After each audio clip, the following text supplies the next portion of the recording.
Kita awal informasi pertama. Pemirsa diduga mabuk minuman keras. Dua pemuda bikin onar di sebuah warung makan di kawasan Wonoayu, Sidoarjo, Jawa Timur. Akibat ulahnya, sejumlah warga yang kesal dengan ulah pelaku langsung menghajar kedua pemuda itu sebelum akhirnya diamankan di Mapolsek Wonoayu.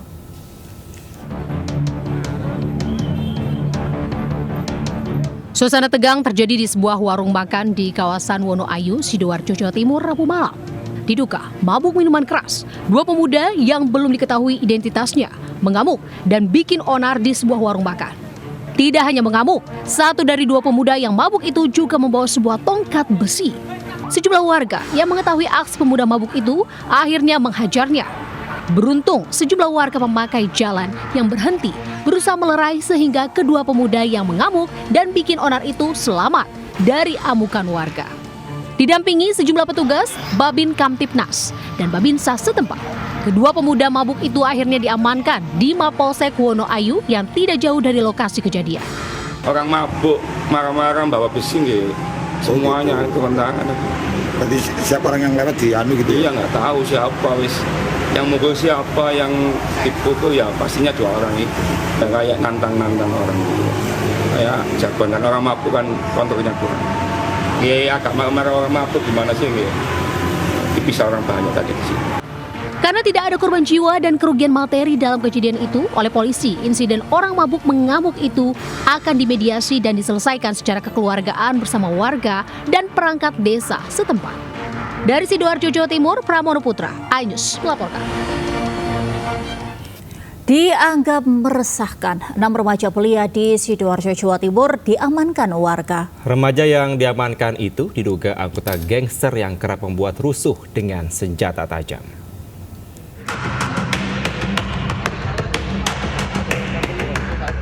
Warga desa Tambak Rejo, Kecamatan Waru, Sidoarjo, mengamankan 6 orang remaja yang diduga anggota gangster yang kerap meresahkan warga. Mereka diamankan di tempat tongkrongan mereka dan diduga hendak berbuat onar. Tak berkutik, para remaja itu kemudian dibawa ke kantor desa. Selain itu, saat diamankan warga, para remaja belia yang diduga anggota gangster ini membawa 2 senjata tajam berupa gergaji, es, dan sabit panjang. Sebelum dibawa ke kantor polisi, warga menginterogasi remaja tersebut. Para remaja disinyalir sering membuat onar meresahkan warga di kawasan Waru dan sekitarnya. Beruntung, saat diamankan warga, tidak sempat terjadi amukan massa. Tahu sudah banyak yang ke sini, Pak RT menyampaikan bahasanya itu terduga gangster. Dari informasi warga sendiri mereka nongkrongnya di mana? Untuk nongkrongnya di rumah kos sebelah prakteknya TK. Para remaja ini kemudian dibawa ke Mapolsek Waru untuk proses lebih lanjut. Hingga saat ini belum diketahui pasti identitas nama geng yang mereka ikuti. Masih dalam penyelidikan pihak kepolisian. Dari Sidoarjo, Jawa Timur, Yoyo Agusta, iNews melaporkan. Pemirsa, seorang karyawan agen BRI Link terlibat perkelahian saat mencoba menggagalkan aksi perampok di sebuah agen BRI Link di Cipendawa Lama, Rawalumbu, Kota Bekasi, Jawa Barat. Ya, sayangnya akhirnya perampok berhasil membawa lari uang 20 juta rupiah.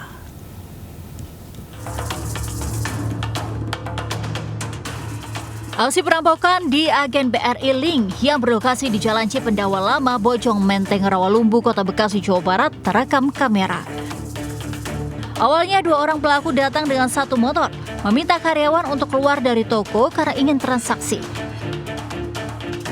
Saat hendak transaksi, pelaku lain datang dan langsung masuk ke dalam toko serta langsung mengambil tas yang berisi uang tunai di dalam laci. Sempat terjadi tarik-tarikan hingga jaket pelaku terlepas.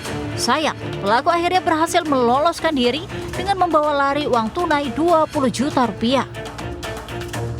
Menurut korban, pelaku berjumlah 4 orang dan melakukan aksi dengan modus pura-pura bertransaksi. Selain tas berisi uang, tidak ada barang yang hilang. Korban curiga, pelaku sudah mengintai tas yang berisi uang tunai tersebut. Dia buru-buru kabur, saya tahan, saya tarik, cuman karena saya lihat saya udah buka kan jaketnya, saya pikir dia nggak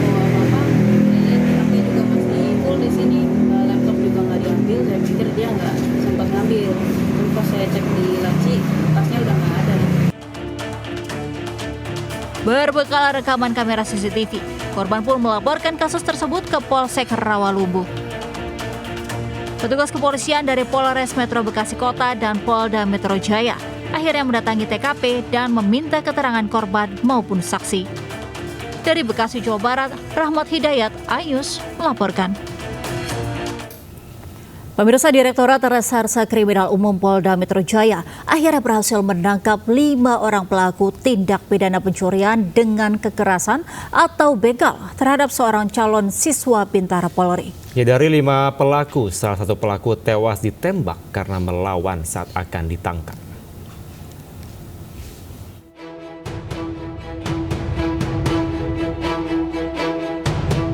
Direktorat Reserse Kriminal Umum Polda Metro Jaya menangkap 5 pelaku begal terhadap SMR, seorang calon siswa Bintara Polri yang terjadi di kawasan Jakarta Barat 11 Mei 2024 lalu. Salah satu pelaku utama berinisial PN tewas terkena tembakan polisi karena melakukan perlawanan saat ditangkap. Direktur Reskrimum Polda Metro Jaya Kombes Wira Satya Triputra mengatakan, komplotan ini berbagi peran saat beraksi. Penangkapan bermula tertangkapnya Ebol dan Madun di Jakarta Utara. Tim Jatan Ras di Reskrimum Polda Metro Jaya kemudian mengembangkan dan menangkap Conde dengan barang bukti golok yang digunakan untuk melukai korban, serta menangkap C alias Buluk yang menjual hasil curian kepada W alias Kerdil. Tersangka PN alias Ebol yang ini merupakan warga dari Pandeglang. Perlu kami sampaikan bahwa peran daripada tersangka tersebut adalah sebagai eksekutor yang melakukan pembacokan terhadap korban dengan menggunakan golok. Sebelumnya seorang pemuda Satrio Mukti Raharjo, calon siswa Bintara Polri menjadi korban begal 3 orang pelaku di Jalan Arjuna Utara, Kebonjeruk, Jakarta Barat 11 Mei lalu. Korban menjalani perawatan di Rumah Sakit Tarakan akibat luka putus jari tangan dan kaki saat melawan para pelaku begal. Sepeda motor dan telepon genggam korban raib digasak pelaku. Peristiwa bermula saat korban berangkat pukul 4 pagi hendak tes psikologi calon Bintara Polri di sekolah kawasan Cipulir, Kebayoran Lama, Jakarta Selatan. Tiba-tiba sepeda motor korban diikuti oleh 3 orang mengendarai sebuah sepeda motor dan melakukan aksi begal terhadap korban. Dari Jakarta, Stephen Patinama, Jaka Samsa, dan Miftahul Ghani, iNews melaporkan. Pemirsa, jagat media sosial di Bali kembali diramaikan dengan pemberitaan tentang warga negara asing atau turis asing yang kerap melakukan aksi nyeleneh maupun aksi kriminal. Yang terbaru, seorang warga negara asing terekam kamera pengawas atau CCTV nekat mencuri minuman keras di salah satu toko wine di kawasan Jalan Kunti Seminyak, Kuta, Badung, Bali. Aksi pencurian yang dilakukan WNA bukan kali ini saja terjadi. Sebelumnya ada beberapa kasus serupa di Bali yang viral di media sosial.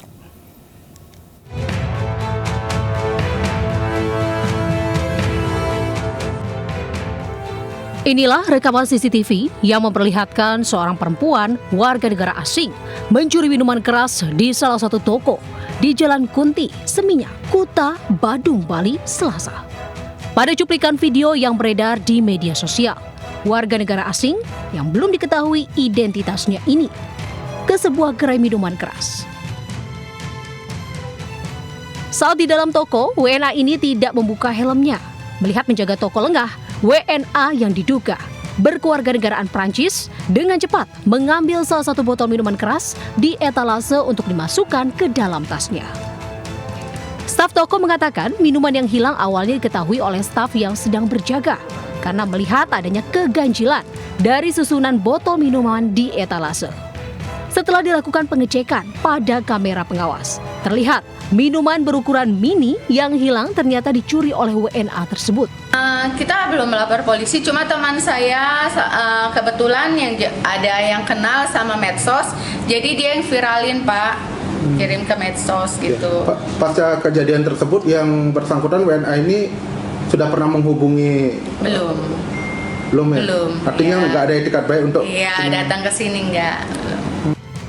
Aparat kepolisian dari Polsek Kuta sempat mendatangi lokasi untuk meminta keterangan pihak toko karena pihak toko tidak membuat laporan kehilangan. Pasca pencurian tersebut, pihak toko menambah pengawasan terutama saat konsumen datang. Dari Badung, Bali, Bagus Salit, iNews melaporkan. Pemirsa, tim Maung Galunggung Polres Tasikmalaya Kota berhasil menemukan puluhan liter botol minuman keras jenis ciu. Untuk mengelabui petugas, penjual miras jenis ciu menyembunyikan barang haramnya di kandang ayam.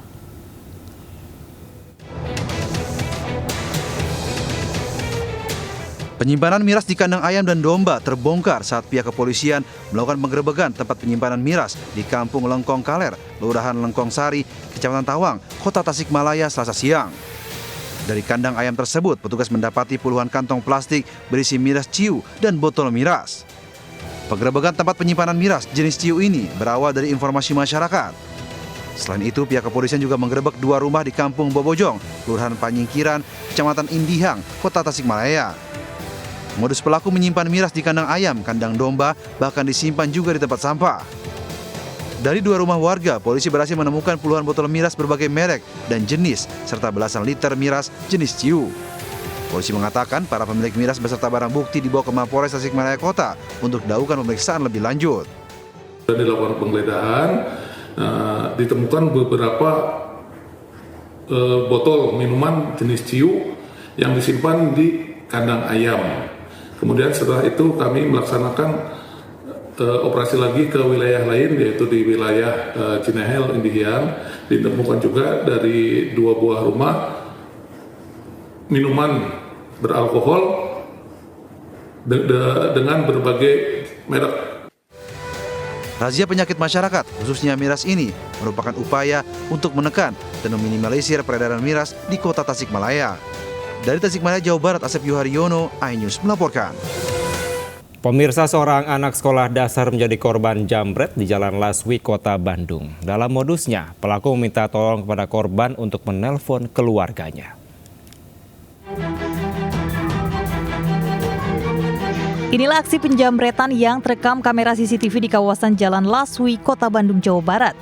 Terlihat gerombolan anak sekolah dasar berjalan pulang dari sekolah. Tak berselang lama, pelaku yang mengendarai sepeda motor menghampiri anak SD untuk meminta tolong. Korban sempat menolak. Namun saat korban lengah, pelaku merampas ponsel korban dan langsung melarikan diri ke Jalan Pelajar Pejuang. Korban yang panik berteriak dan minta tolong ke warga sekitar. Ponsel korban pun dibuang pelaku dan pelaku lolos dari kejaran warga.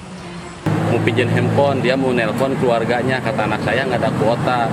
Udah dari itu anak saya nggak mau ngasih, HP dijamret sama pelaku tersebut. Lalu anak saya teriak bahwa HP-nya dijamret, diambil, kedengaran ada Gojek, dikejar lah. Sampai Jalan Mas Kemang-Bang karena itu diteriakin jamret untuk ngelabui pengejar dan masyarakat, si handphone tersebut dilemparin. Orang tua korban berharap polisi dapat menangkap pelaku. Sementara warga khususnya anak-anak pun diimbau untuk waspada terhadap orang tak dikenal. Dari Bandung, Jawa Barat, Ervan David, iNews melaporkan. Ya, sementara di Cilincing, Jakarta Utara, warga menangkap seorang terduga pelaku jambret telepon genggam bocah. Ya, ironisnya ini Angel, pelaku masih seorang remaja.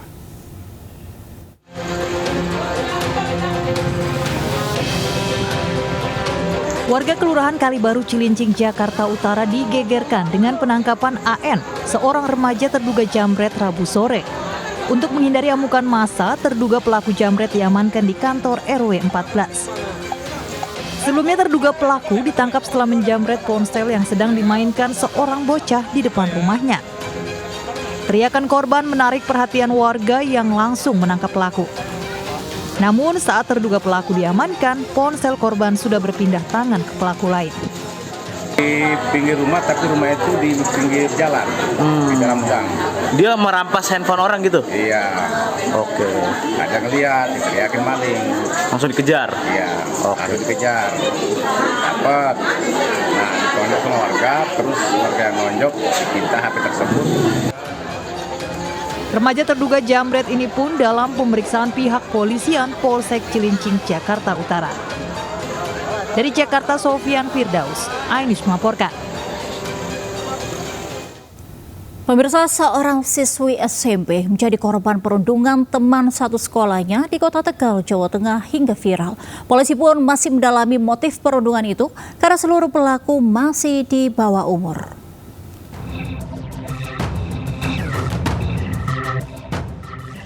Aksi perundungan dialami seorang siswi SMP kelas 9 yang dilakukan 6 siswi lainnya di kawasan Kelurahan Mintaragen, Kecamatan Tegal Timur.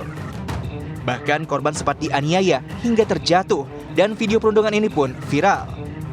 Ironisnya saat kejadian tidak ada satu orang pun yang melerai kejadian meski terdapat beberapa orang lainnya. Usai viral, polisi langsung meminta keterangan korban, pelaku dan saksi yang ada di lokasi.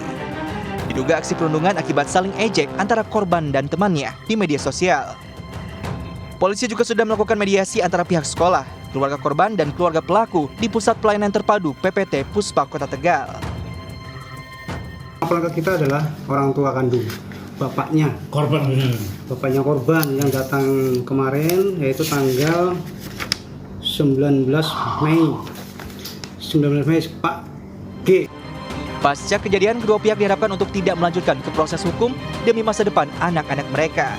Dari Tegal, Jawa Tengah, Unibar Ainus melaporkan. Pemirsa, miris seorang siswi kelas 7 SLB hamil 5 bulan akibat hubungan gelap dengan kekasihnya di sekolah di Jakarta Barat. Keluarga berencana melaporkan kekasih korban ke polisi.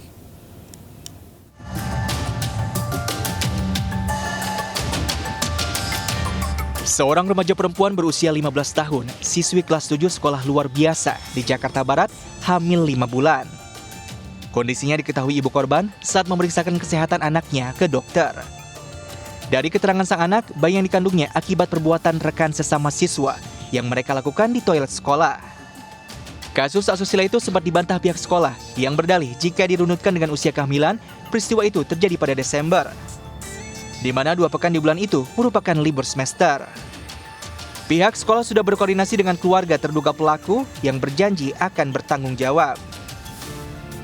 Orang tua tidak istilahnya percaya kalau anaknya yang melakukan gitu, sehingga singkat cerita orang tua sebetulnya juga pengen bertanggung jawab, toh nantinya janin ini lahir ya memang kalau toh memang ada solusi dari segi medis, mungkin tes DNA cocok dengan DNA anaknya, dia juga ikut bertanggung jawab. Meski demikian, keluarga korban akan melaporkan kasus ini ke Unit Perlindungan Perempuan Anak PPA Polres Metro Jakarta Barat. Dari Jakarta, Miftahul Gani, Ainus melaporkan. Pemirsa, kasus pembunuhan Vina dan Eki di Cirebon terus diusut polisi. Di Treskrimum Polda Jawa Barat akhirnya meringkus 1 DPO pelaku pembunuhan. Pelaku ditangkap di Kota Bandung pada Selasa malam.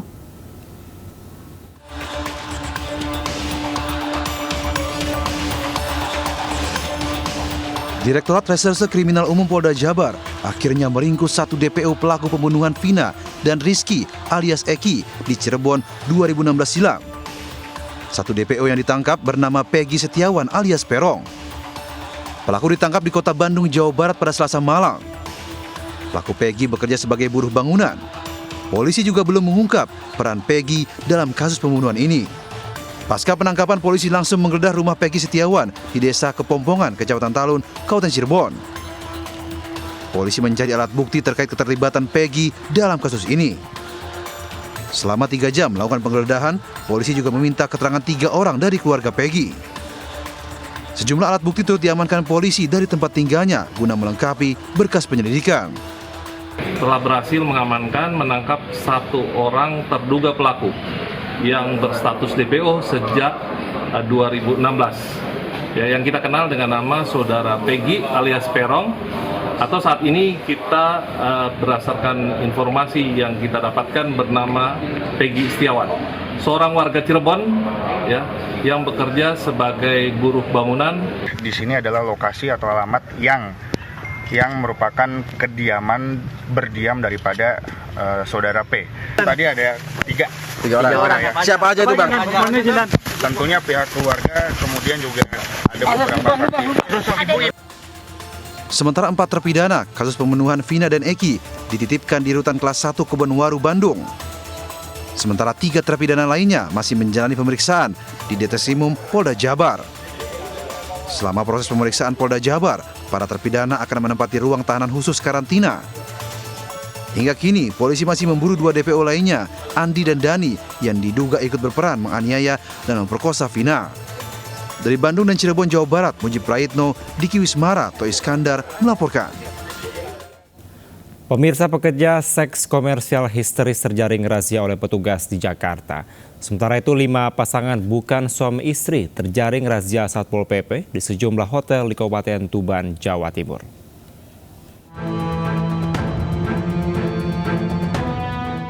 Seorang pekerja seks komersil berteriak histeris saat terjaring razia Satpol Pamung Praja di Jalan Kali Sekretaris Grogol, Petamburan, Jakarta Barat. Ia terus meronta menolak dibawa petugas ke mobil patroli. Dalam razia di kawasan Pangeran Tubagus Angke Tambora dan Grogol, Petamburan, total ada 4 wanita pekerja seks dan 1 pria yang ditangkap petugas. Mereka kemudian dibawa ke panti sosial di Kedoya untuk dibina. Sementara itu di Tuban, Jawa Timur, petugas gabungan dari Satpol PP, TNI, dan Polres Tuban merazia tempat penginapan dan hotel yang diduga sering menjadi tempat kegiatan asusila seperti prostitusi online. Satu persatu pengunjung hotel dan penginapan diminta untuk menunjukkan identitas serta surat nikah. Hasilnya, petugas mengamankan 5 pasangan yang bukan suami istri. Razia gabungan ini digelar berdasarkan laporan dari masyarakat sekitar yang resah dengan maraknya praktek prostitusi online di sejumlah penginapan dan hotel. Tim Liputan News melaporkan. Diduga kram saat sedang berenang, seorang pelajar sekolah menengah negeri 1 Purwakarta, Jawa Barat tenggelam di Waduk Jatiluhur, Purwakarta, Jawa Barat. Korban masih dalam pencarian.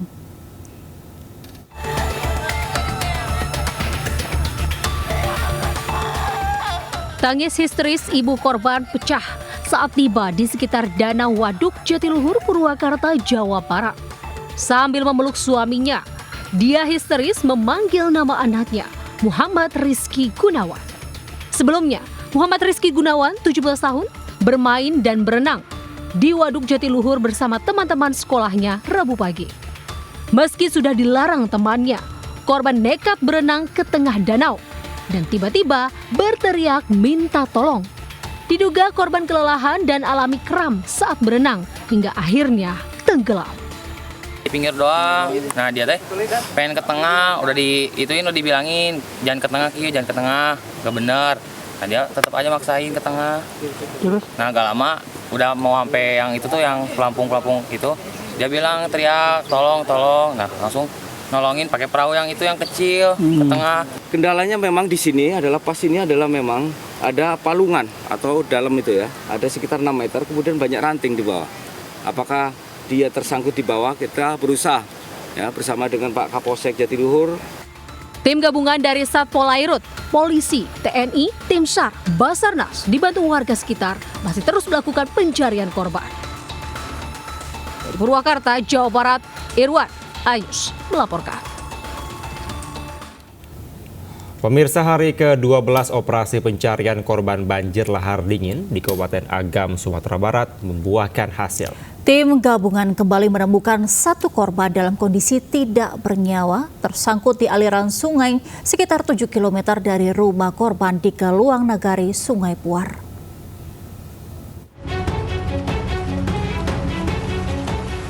Tim SAR gabungan menemukan jasad korban Suhardi S alias Sahar, 60 tahun, di Sungai Batang AIA, Katiak, Jorong Taluak, Nagari Kubang Putiah, Kecamatan Banu Hampu, Kabupaten Agam, Sumatera Barat, Rabu siang. Korban terseret arus derasnya banjir lahar dingin Gunung Marapi dan ditemukan sekitar 7 km dari lokasi rumah korban di Galuang, Kecamatan Sungai Puar. Korban ditemukan setelah area pencarian diperluas dan menyisir ulang lokasi-lokasi yang dicurigai adanya korban jiwa. Sebelum diserahkan pada keluarga, jasad korban dibawa ke ruang instalasi forensik RSUD Dr. Ahmad Mukhtar Bukit Tinggi. Kini total korban jiwa di Sumatera Barat 62 korban. Ditemukan 1 korban di daerah Jorong Taluk, Nagari Kubang Putih, Kecamatan Banu Hampu, Kabupaten Agam. Kalau dari titik awal yaitu dari LKP ke daerah ditemukannya Bapak Sahar tersebut, kira-kira kurang lebih 7 km. Saat kejadian, korban tengah bersama sang istri di dalam kamar. Ibu sama adik kan nanya loh, yang ayah yang nggak ketemu petang tuh. Ibu sama adik sampai menyelamatkan dirinya. Ibu semua apa di mana sebutnya? Kalau ibu sempat hanyut berapa jauh? Ibu hanyut kurang lebih 100 meter lah, 100 meter lebih lah. Dari rumah. Terus kondisi rumah Pak? Udah rata rumah kami. Oh gitu. Dengan ditemukannya korban sahar, proses pencarian korban di Kabupaten Agam dihentikan sementara. Pencarian korban bergeser dan difokuskan ke Kabupaten Tanah Datar, di mana 10 orang warga masih hilang dan dalam pencarian. Dari Kabupaten Agam dan Bukit Tinggi, Sumatera Barat, Wahyu Sikumbang, Ayus melaporkan. Kita ke informasi selanjutnya, sebanyak 15 orang juru parkir liar terjaring razia parkir liar di sejumlah minimarket Jakarta Barat. Ya, para juru parkir liar ini akan dititipkan ke Panti Sosial Kedoya untuk diberikan pembinaan.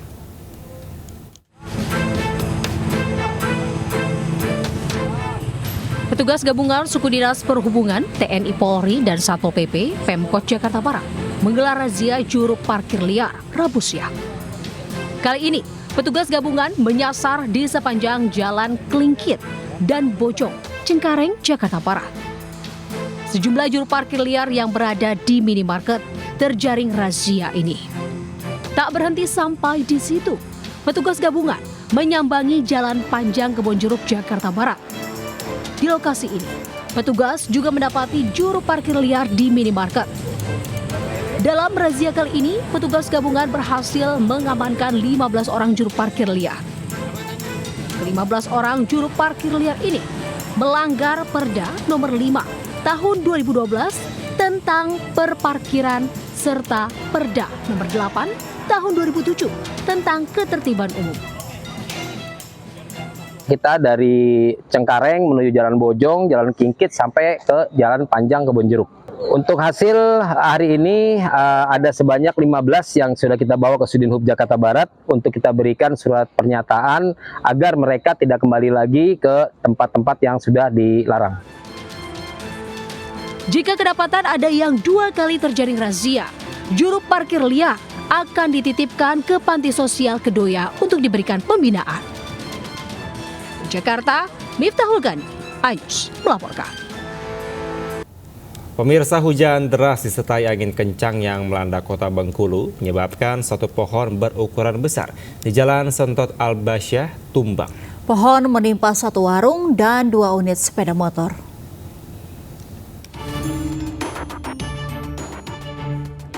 Warga Jalan Sentot Al-Basyah, Kota Bengkulu dikejutkan dengan tumbangnya sebuah pohon kelengkeng. Batang pohon menimpa sebuah warung nasi uduk dan 2 unit sepeda motor serta menutup badan jalan. Pasca hujan deras disertai angin kencang yang melanda kawasan ini, sebuah pohon berukuran besar tumbang menimpa sebuah warung nasi uduk yang berada tepat di bawahnya. Sontak insiden tersebut mengejutkan pemilik warung dan pengunjung warung yang menyantap nasi uduk. Beruntung sejumlah pengunjung berhasil menyelamatkan diri. Akibat insiden ini, warung nasi uduk hancur dan 2 unit sepeda motor tertimpa dahan pohon. Tidak ada korban jiwa dalam peristiwa ini, namun pemilik warung mengalami luka ringan di bagian kaki karena terkena pecahan etalase warung. Berarti buruk iya ya, bunyi kayu nak patah kan? Karena aku belah pinggir aku lari duluan. Itu tuh tengah-tengah. Tidak sempat lah, pokoknya sempat juga lari langsung situ kami biar. Kalau yang mana lagi membantu ini. Pas lah sudah grup, nah ini kalian komendinya paling dogo maaf. Warga bersama petugas Dinas Lingkungan Hidup, TNI, dan Polri langsung mengevakuasi sepeda motor yang tertimpa dahan pohon. Setelah 1 jam, batang serta dahan pohon yang sempat menutupi badan jalan telah dievakuasi sehingga tidak mengganggu arus lalu lintas. Dari Kota Bengkulu, Endo Dwirawan, Anyus melaporkan. Pemirsa, eksekusi 2 bangunan rumah di Medan Marelan, Kota Medan, Sumatera Utara ricuh. Pemilik rumah bersama warga dan kuasa hukum terlibat bentrok dengan petugas kepolisian.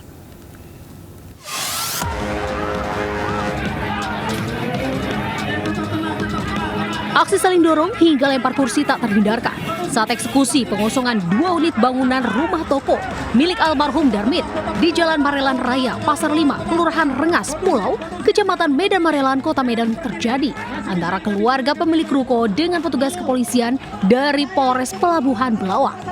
Sejumlah warga yang dituding menjadi provokator dalam kericuhan diamankan petugas kepolisian. Ahli waris Rukom Hendra Mardani mengatakan awalnya pihak keluarga meminjam uang senilai 1 miliar rupiah ke salah satu bank di Medan dan melakukan pembayaran bunga pinjaman rutin selama 5 tahun. Namun pembayaran macet saat pandemi. Hendra menyebutkan terdapat sejumlah kejanggalan dalam peralihan pembayaran utang. Pihaknya juga berinisiatif membayar sisa utang dengan menjual aset.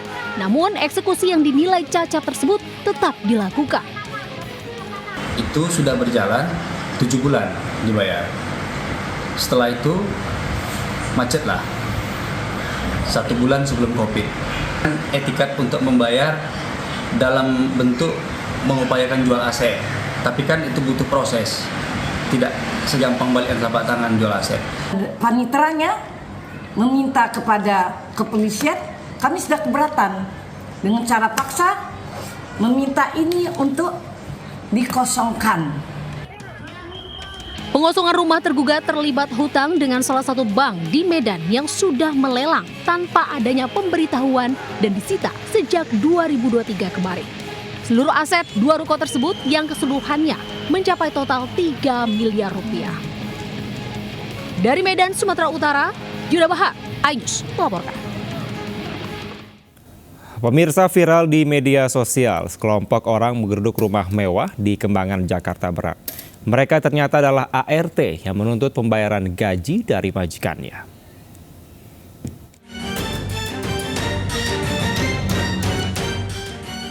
Video amatir warga merekam sekelompok orang mendatangi rumah mewah di kawasan Kembangan, Jakarta Barat. Kedatangan mereka untuk meminta kepada pemilik rumah membayarkan gaji keempat asisten rumah tangga.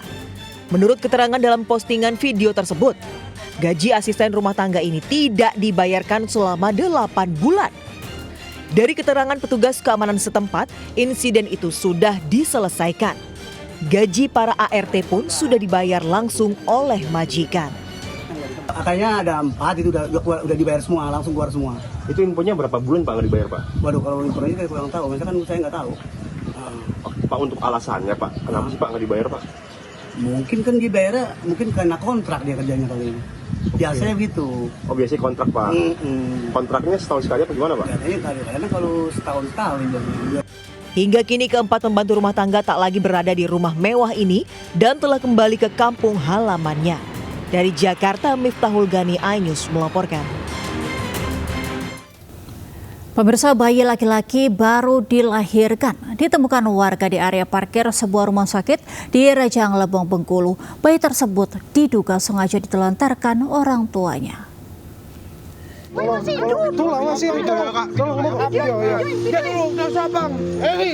Terbungkus kardus dan kantong plastik, sesosok bayi laki-laki ditemukan warga di area parkir RSUD Curup, Kabupaten Rejang Lebong, Provinsi Bengkulu. Penemuan ini spontan membuat warga kaget dan segera membawa si bayi mungil tersebut ke ruang IGD. Berdasarkan keterangan pihak RSUD, bayi laki-laki yang ditemukan tersebut bukan dari lingkungan rumah sakit karena tidak ada ibu yang melahirkan dalam 2 hari terakhir. Dari noda darah dan potongan tali pusar yang kurang baik, diduga bayi itu tidak dilahirkan di rumah sakit atau bidan. Posisinya di antara parkiran motor, itu di tengah-tengah antara 2 motor. Bayi itu di dalam sebuah kardus dibungkus sama plastik juga.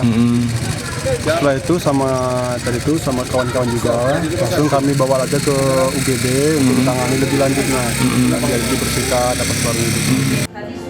Saat ini bayi laki-laki tersebut dalam keadaan sehat dan masih dalam perawatan pihak RSUD Curup Rejang Lebong. Dari Rejang Lebong, Bengkulu, Widodo Waluyo, iNews melaporkan. Pemirsa, kecelakaan beruntun melibatkan 2 buah truk kontainer dan sebuah minibus terjadi di tol Surabaya Gempol. Akibat kecelakaan itu, 7 penumpangnya luka dan dilarikan ke rumah sakit.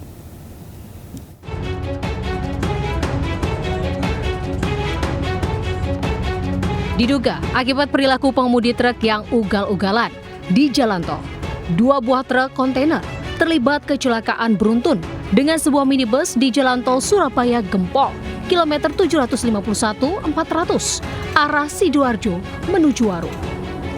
Mobil minibus ringsek karena tergencet badan kontainer dan pagar pembatas tol. Kecelakaan beruntun bermula ketika 2 buah truk kontainer melaju dari arah selatan ke utara, saling kebut-kebutan dan berusaha saling mendahului. Tepat di lokasi, ada sebuah dump truck yang melaju di depan salah satu kontainer dengan kecepatan rendah. Pengemudi truk kontainer yang kaget langsung membuang setir ke kanan dan menabrak truk kontainer lain. Tidak berhenti di situ, truk kontainer yang ditabrak ini juga membanting setir ke kanan dan mengenai sebuah minibus yang berada di lajur kanan, yang menyebabkan bodi minibus tergencet badan kontainer dan pagar pembatas jalan tol. Meski badan minibus ringsek, namun pengemudi dan 7 penumpangnya hanya menderita luka dan langsung dilarikan ke rumah sakit. Kontainer warna merah ini membanting setir ke lajur kanan, sehingga terjadi kecelakaan susulan atau menabrak atau terjadi serempetan dengan Mitsubishi Kuda. Untuk kepentingan pemeriksaan lebih lanjut, saat ini ketiga pengemudi kendaraan yang terlibat kecelakaan berikut kendaraannya diamankan di Mako PJR Tol Jatim 2 di Waru, Sidoarjo. Sementara seluruh korban luka sedang menjalani perawatan intensif di Rumah Sakit Delta Surya, Sidoarjo. Dari Sidoarjo, Jawa Timur, Pramono Putra, iNews melaporkan. Pemirsa, sebuah truk kontainer terperosok ke parit di Jalan Peternakan Kedaung Kali Angke, Cengkareng, Jakarta Barat. Insiden ini terjadi akibat sang sopir membanting setir menghindari tabrakan dengan mobil dan motor yang melintas di lokasi. Sebuah truk kontainer terperosok ke dalam parit di Jalan Peternakan Kedaung Kali Angke, Cengkareng, Jakarta Barat. Insiden ini terjadi lantaran sang sopir truk tanpa muatan hendak melaju dari Jalan Peternakan Kedaung Kali Angke menuju Pelabuhan Tanjung Priok untuk mengambil biji plastik. Namun saat hendak berbelok ke kanan, sopir justru membanting kemudi untuk menghindari tabrakan dengan kendaraan lainnya. Akibatnya, truk kontainer terperosok parit dengan kondisi miring nyaris terguling. Demi menghindari kemacetan parah, petugas kepolisian lalu lintas dan Dinas Perhubungan langsung mengatur arus lalu lintas.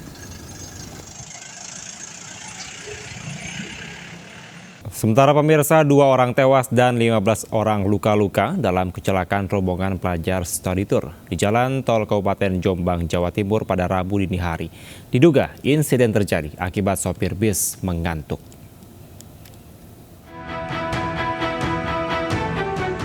Bus Bimario yang ditumpangi 51 orang rombongan studi tur asal Malang ini ringsek setelah menabrak truk di Jalan Tol Kabupaten Jombang, Jawa Timur Rabu dini hari. Kondisi bus yang dikemudikan YA warga Blitar hancur, sementara truk yang ditabraknya juga mengalami kerusakan parah di bagian belakang. Kedua kendaraan dievakuasi ke kantor Satlantas Polres Jombang. Sebelumnya, bus yang membawa rombongan guru, wali murid, dan pelajar SMP PGRI Wonosari Malang itu sedang dalam perjalanan pulang usai studi tur ke Yogyakarta.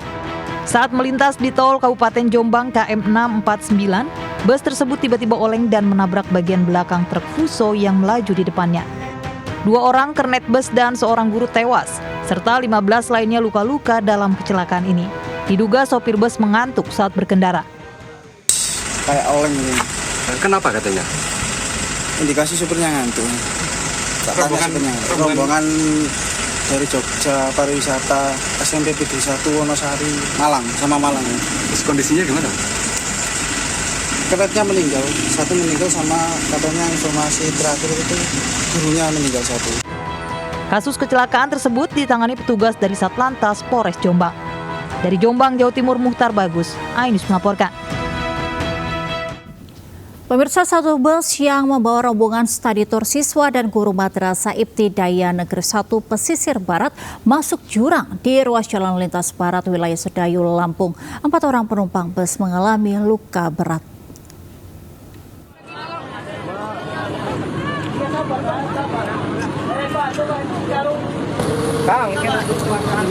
Ya Allah ya Rabbi. Kronologi kejadian bermula saat bus yang hendak menuju Bandar Lampung tersebut mengalami remblong di tanjakan kedua Sedayu yang memang terkenal curam Selasa malam. Karena tidak dapat mengendalikan mobilnya, sopir kemudian membanting kemudi tetapi malah ke arah jurang sedalam 6 meter. 4 orang mengalami luka berat, masing-masing Yuniarti, keluarga guru, Muklis guru, dan 2 orang siswa yakni Dedek dan Yoga. Sejumlah penumpang lainnya hanya mengalami luka ringan. Seluruh korban dilarikan ke RSUD Batin Mangunang, Tanggamus, Lampung. Bis tersebut mengangkut penumpang 3 kru bus, 24 siswa, 16 guru pendamping, dan 1 balita. Mau ke Bandar Lampung. Dalam acara rangka apa? Study tour. Masih ingat nggak gimana pas waktu kecelakaan itu? Adik posisinya lagi ngapain? Lagi tidur. Terus Bangun-bangun udah cepet busnya. Apa? Masuk jurang apa gimana? Masuk jurang. Tujuan ke sana ngapain? Iya, katanya kan mau ke wahana, tempat berenang, tempat apa itu namanya? Apalagi itu? Museum apa gitu ya. Tapi Ibu setuju nggak? Emang saya kan nggak setuju sebenarnya. Cuman kan ini anaknya pengen ya, mau gimana? Karena anak saya kan mau ini ngelanjut sekolah lagi ya. Ini juga susah benarnya nyari ini. Sementara pemirsa, Menparekraf Sandiaga Uno angkat bicara terkait pro dan kontra larangan kegiatan study tour sekolah. Sandiaga tegas menyatakan ketidaksetujuannya atas pelarangan tersebut.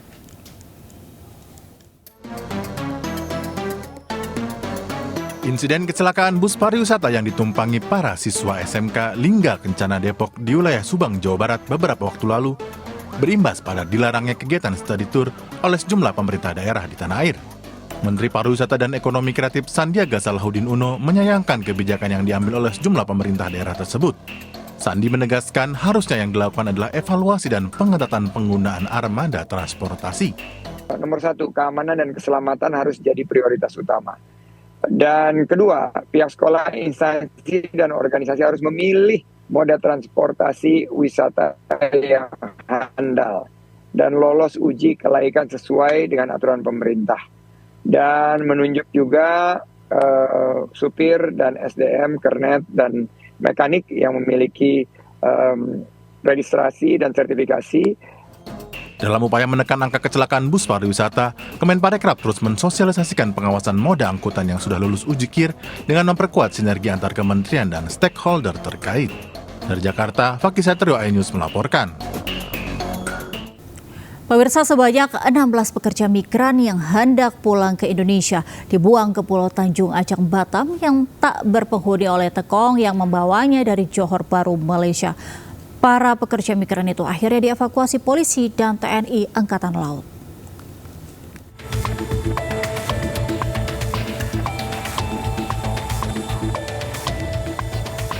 "16 pekerja migran ini terkatung-katung di Pulau Tanjung Acang, Batam, pulau yang tak berpenghuni. Niat belasan pekerja migran Indonesia yang sudah bertahun-tahun merantau ke negara orang untuk bertemu keluarga di kampung halaman meski harus melalui jalur ilegal justru berakhir tragis. Mereka dibuang oleh tekong yang membawa dari Johor Bahru, Malaysia, padahal mereka sudah membayar sejumlah uang. Para pekerja ini akhirnya dievakuasi oleh polisi dan anggota TNI AL dari Satuan Patroli Lantamal 4 untuk dievakuasi ke pos TNI AL di Punggur, Batam. Awalnya para pekerja migran ini akan pulang ke Nusa Tenggara Barat. Mereka telah membayar uang sebesar Rp3.300 Malaysia atau sekitar lebih dari 10 juta rupiah untuk diberangkatkan ke wilayah Indonesia. Namun malam hari mereka dipaksa diturunkan di Pulau Tanjung Acang. Beruntung ada nelayan yang melihat mereka dan melaporkan ke pos TNI AL. Datang ngambil, saya ikut dia, terus saya dibuang di pulau yang itu.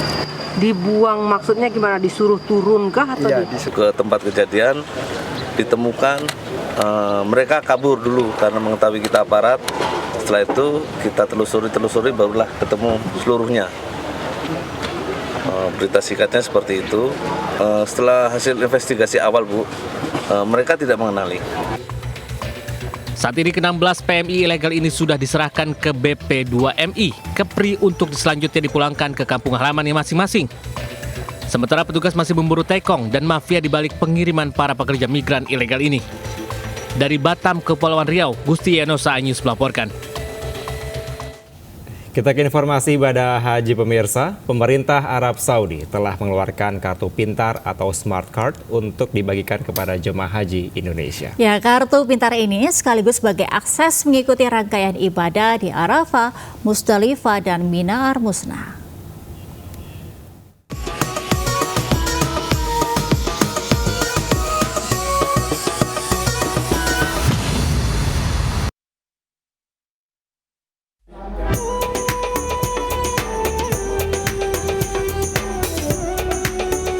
Pemerintah Arab Saudi mengeluarkan kebijakan penggunaan smart card dalam proses ibadah haji tahun 2024 ini. Jemaah haji Indonesia diminta membawa smart card selama berada di Tanah Suci, terutama pada puncak haji di Ar-Musna. Kepala Daerah Kerja Kadaker Mekah, Khalilur Rahman, mengatakan Ketua Kloter, Ketua Rombongan, dan Ketua Regu, termasuk juga jemaah, bertanggung jawab memastikan kartu tidak hilang dan menjaga sebaik mungkin.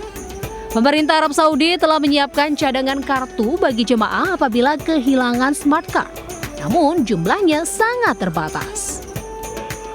Dengan smart card kami informasikan bahwa smart card itu adalah kartu yang nanti akan dipakai oleh jamaah haji untuk masuk ke masyair Arafah, Musdalifah, dan Mina. Oleh karena itu setiap jamaah yang akan masuk ke area masyair wajib menggunakan smart card. Smart card ini merupakan implementasi pelaksanaan peraturan Arab Saudi yang mengeluarkan fatwa bahwa orang yang berhaji tanpa izin hukumnya berdosa. Dari Mekah, Al-Mukarramah Arab Saudi, Fahmi Firdaus, MNC Media, MCH, 2024 melaporkan. Ya, demi mewujudkan mimpi sang bapak yang tunanetra ke Tanah Suci, Sukanti rela menjadi pekerja migran di negeri jiran. Ya, kini pasangan bapak dan anak asal Kebumen itu telah menjadi tamu Allah yang menginspirasi jemaah lainnya.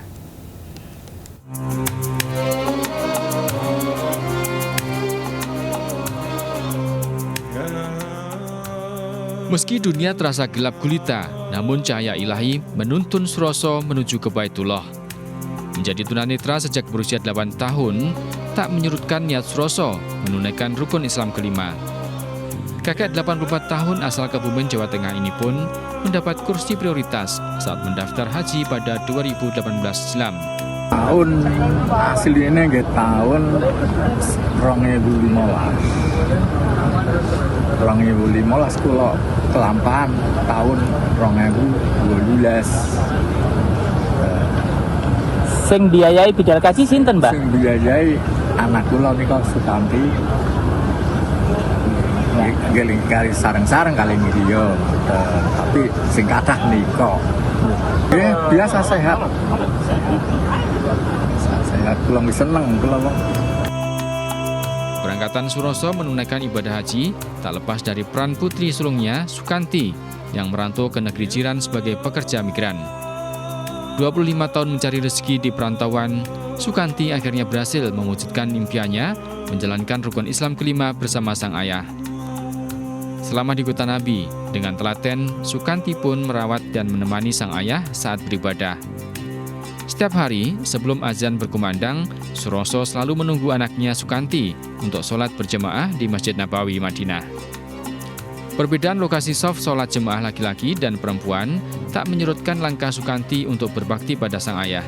Kerepotannya cari tempat ya, cari tempat. Tapi alhamdulillah kalau mereka lihat orang kayak bapak ya, orang istimewa itu dia ada sedikit dikasih tempat, gitulah senangnya gitu. Tapi bapak saya pun saya bilang kalau saya belum datang jangan mau ikut pergi mana-mana, duduk saja, nanti kalau udah siap sembahyang sunat apa semua saya inilah ambil dia gitu. Suroso dan Sukanti adalah potret pejuang haji Indonesia yang tak pernah berhenti menebar kasih dan menginspirasi jemaah lain untuk memenuhi panggilan ilahi berziarah ke Tanah Suci.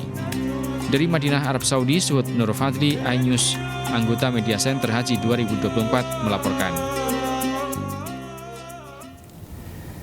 Pemirsa, jika Allah sudah berkehendak, tak ada kata yang tak mungkin dapat terjadi.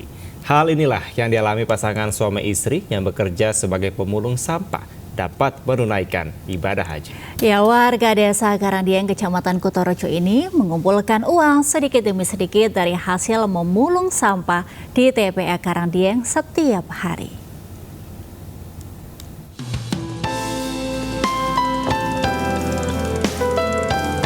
Hampir setiap hari, Humaidi, 48 tahun, berangkat ke tempat pembuangan akhir sampah di Desa Karangdieng, Kecamatan Kutorejo, Kabupaten Mojokerto. Humaidi dan istri, Siti Fatimah, 45 tahun, memulung sampah di tempat pembuangan akhir sampah milik pemerintah kabupaten. Berbagai jenis sampah hasil memulung kemudian disetorkan ke pengepul. Keuletan dan kesabaran Humaidi dan Siti Fatimah akhirnya menghantarkannya ke Tanah Suci untuk menunaikan ibadah haji.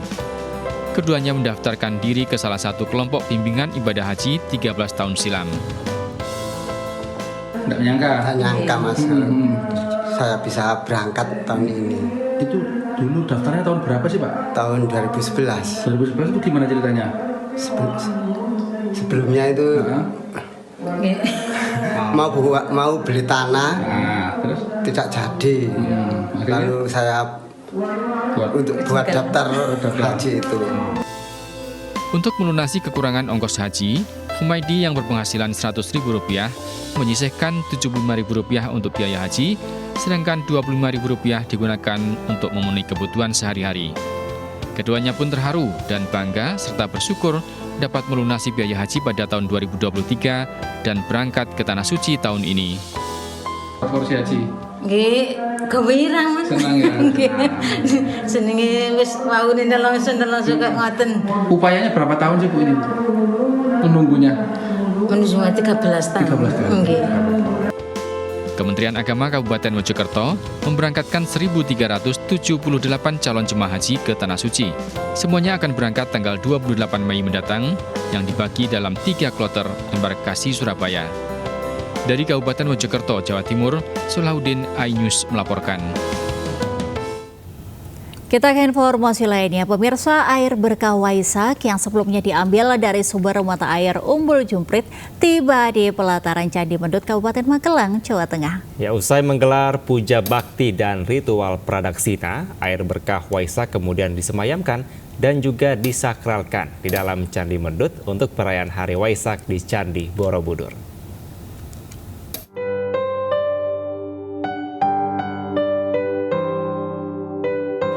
Rombongan pembawa air berkah Waisak yang sebelumnya diambil dari Umbul Jumprit di Kabupaten Temanggung tiba di Komplek Candi Mendut di Kabupaten Magelang, Jawa Tengah.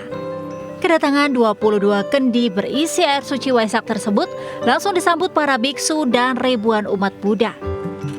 Umat kemudian melanjutkan ritual pradaksina atau mengelilingi Candi Mendut sebanyak 3 kali sebagai simbol penghormatan kepada Sang Buddha sambil membawa air suci.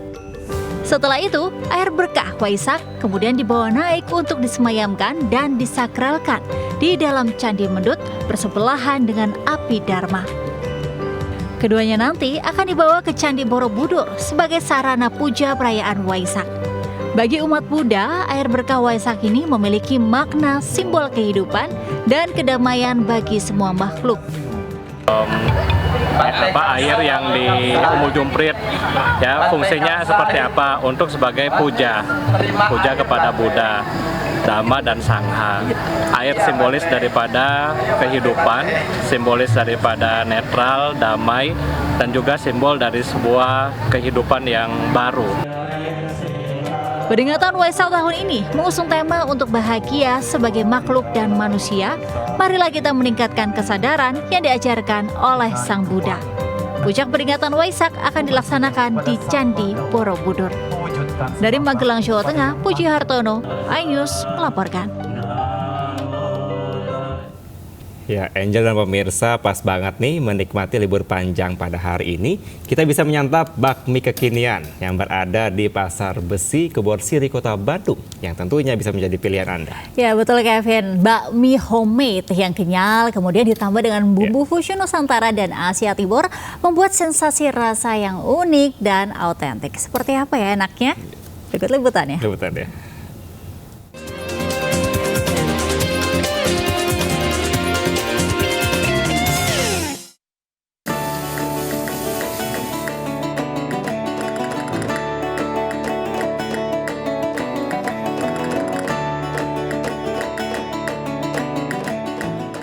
Bandung, surga kuliner legendaris nan menggoyang lidah. Nah, salah satu lokasi kuliner unik dapat ditemui di Pasar Besi Kebonsiri, Bandung. Sebuah noodle bar yang menyajikan rasa otentik. Menu bakmi artisan menjadi daya pikat dari kedai mie ini. Mie hingga bumbu dibuat sendiri, menciptakan rasa yang selalu dirindukan. Di sini, pengunjung dapat memilih 2 jenis mie, yakni mie pipinan lebar dan mie original. Berbagai varian bumbu pun disediakan untuk bebas dipilih pengunjung sesuai selera. Seperti bumbu taichan yang gurih dengan sensasi garlic yang kuat, hingga spicy tiger nut, bumbu kacang yang menghasilkan sensasi manis, gurih, pedas yang unik, dan beragam bumbu unik lainnya. Tak lupa topping, mulai dari sate taichan, daging brisket panggang, hingga bakso ikan siap melengkapi kenikmatan bakmi fusion culture. Kalau di sini sebenarnya kita basicnya artisan noodle, kita jadi buat mie-nya sendiri gitu. Jadi dari topping-topping, dari bumbu-bumbu sampai mie-nya pun kita homemade. Nah, sehingga kita pun pingin mengakulturasikan bakmi yang budaya Chinese itu menjadi makanan yang mungkin lebih seru, lebih asik dengan makanan-makanan dengan cita rasa Nusantara dan Asia lainnya. Rasa yang unik dan lezat, perpaduan yang pas untuk dinikmati kapan saja. Pantas, kedai sederhana ini selalu dirindukan penikmatnya. Kalau misalkan dari teksturnya memang mie-nya memang kenyal.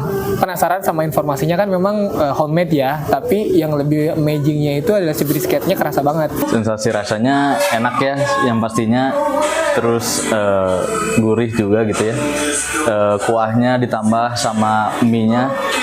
Mie-nya kan saya pakai sate taichan. Nah, sate taichan itu gurih gitu. Meski berada di tengah pasar, namun pengunjung tetap merasakan sensasi kulineran yang nyaman dan memuaskan.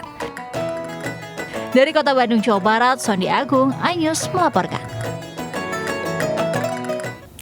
Pemirsa, salah satu mal di Jakarta Barat menggelar Festival Korea hingga 2 Juni 2024. Di sini para pencinta K-pop bisa menikmati berbagai pertunjukan Korea. Soulful merupakan acara Korean Festival yang berlangsung di GSM dari tanggal 17 Mei hingga 2 Juni 2024. Soulful mengartikan suasana yang sangat identik dengan soul dan budaya Korea. Dekorasi Soulful memadukan elemen tradisional dan modern dari ibu kota Korea Selatan yang menciptakan suasana autentik dan menawan.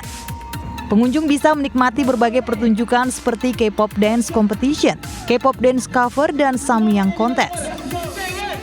Menghadiri sesuatu seperti ini memberikan energi. Kita bisa memberikan fasilitas untuk teman-teman yang suka K-pop. Dan juga kita nanti ada K-dance competition dan lain sebagainya. K-pop playlist di mana pengunjung-pengunjung bisa request lagu, nanti akan dimainkan di stage, dan juga ada beberapa kompetisi seperti Samyang competition gitu. Komunitas atau penggemar Korea itu bisa mengekspresikan kegembiraannya, kegemarannya terhadap suatu suasana Koreanya. Selain menikmati pertunjukan, pengunjung juga bisa mengikuti program belanja Soulful Shopping dari tanggal 17 Mei hingga 2 Juni 2024 mendatang. Dari Jakarta, Henry Aprila, Wildan Aulia, iNews melaporkan. Pemirsa, bakal calon Gubernur Riau menjalin komunikasi politik dengan Partai Perindo. Partai Perindo dinilai telah dikenal masyarakat dengan program dan perjuangannya terhadap rakyat kecil.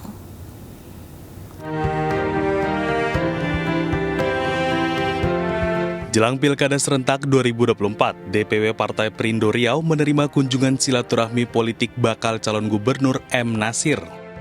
Kedatangan anggota DPR RI ini sekaligus untuk meminta dukungan dan mengajak Partai Perindo bersama-sama berjuang di Pilkada 2024 dan membangun Riau.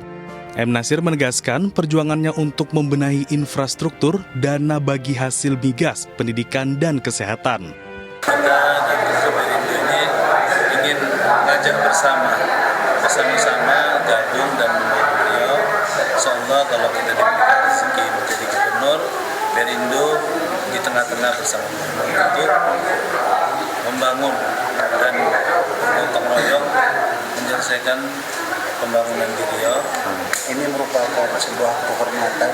Harapan kita ke depan Partai Perindo bisa terus menjalin komunikasi yang baik dengan Bapak Muhammad Nasir sehingga bisa berjuang bersama untuk Provinsi Riau yang lebih baik.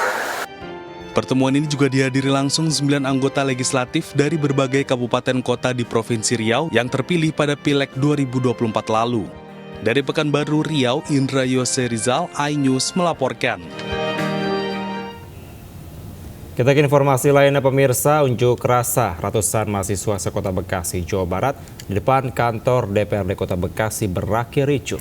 Masa mendesak DPRD menggunakan hak interpelasi untuk mencopot penjabat atau PJ Wali Kota Bekasi Raden Gani Muhammad.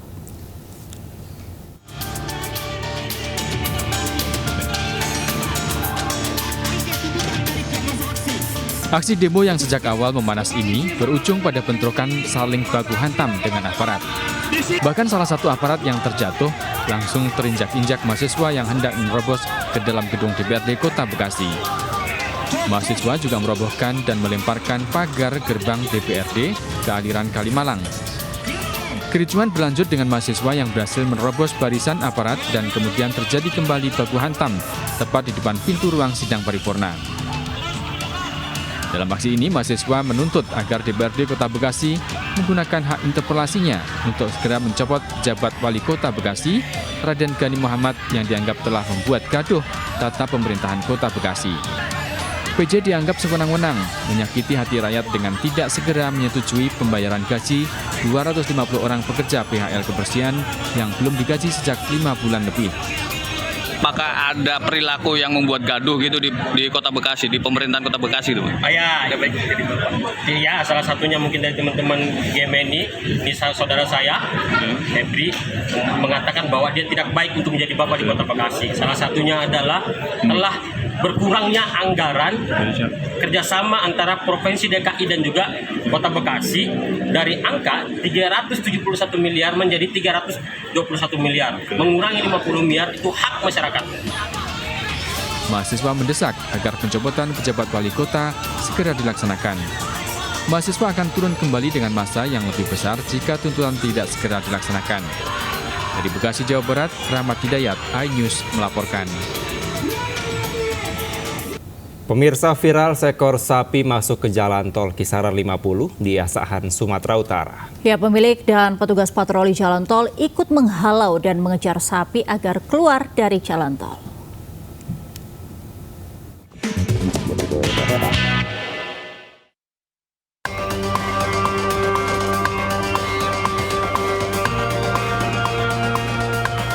Video amatir warga merekam saat seekor sapi masuk ke dalam jalan tol kisaran 50, tepatnya di Desa Sukadami Barat, Asahan, Sumatera Utara, Selasa siang.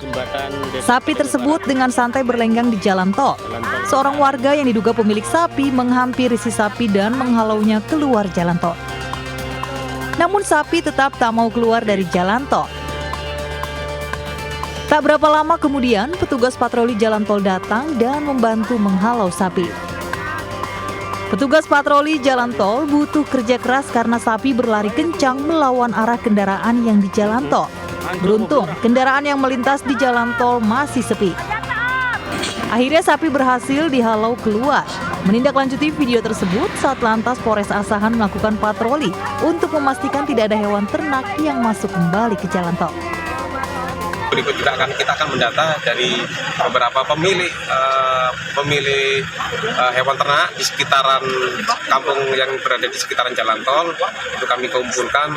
Selanjutnya kita akan memberikan edukasi untuk mereka supaya memastikan bahwa hewan ternak mereka tidak memasuki ataupun melewati batas area jalan tol.